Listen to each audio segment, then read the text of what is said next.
The Abandoned Empress Volumes 1 and 2 review. With webtoons becoming more and more popular in the West, publishing houses started releasing print editions of them at a growing rate. Empress has even announced a new imprint, Easy Press, whose focus starting in the autumn will be on Korean webtoons. The Abandoned Empress is what a such title picked up by Empress, with 2 volumes already out. It takes the readers to a fantasy world reminiscent of the Victorian era, but where God is actually real. The Castine Empire is about the crown its 34th emperor, Robles Kamaludin's Shana Castina, together with Her Majesty, the girl of the empire's prophecy, Jion.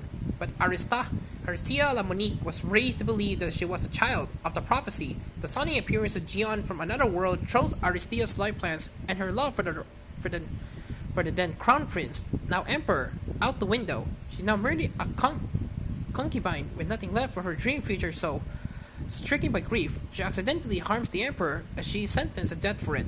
However, the god of her world decides to turn back time, and to her disbelief, Aristia wakes up once again as a 10-year-old, learning from the god that her previous life was actually a mistake, and that this new life is a chance to make it right. Aristia disavows the god and her fate in the plan to create her own path.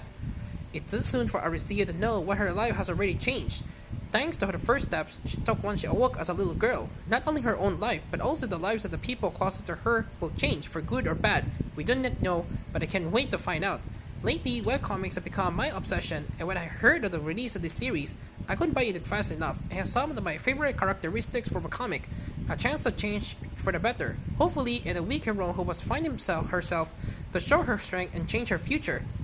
Moreover, not only are the covers gorgeous, with illustrations of Aristia and other characters, but they also all have an element in common, foiling but covers, and the wonderful volume tree seems to follow the same pattern, have a similar background or delicate flowers highlighted by silver foiling, which makes it all sparkling under the light.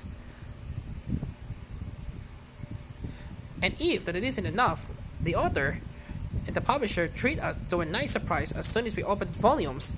We have a special full color illustration that we might prefer to delve deep into the story.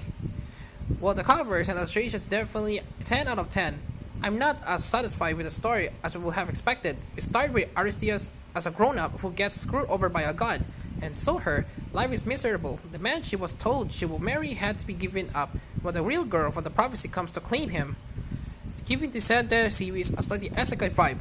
The author portrays her as a weak character, and I didn't like her much at the beginning. I actually thought she was pretty annoying. Why would she leave to find a better life somewhere else?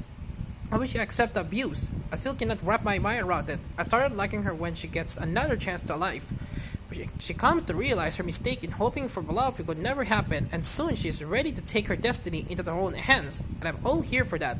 But I'm not here for us how she gets treated. She grows closer to her father and the people on her estate, and that's for the better. But the emperor is weird and dislikable. He asked a 10-year-old to give an opinion on the state's affairs, an idea that turns into a policy.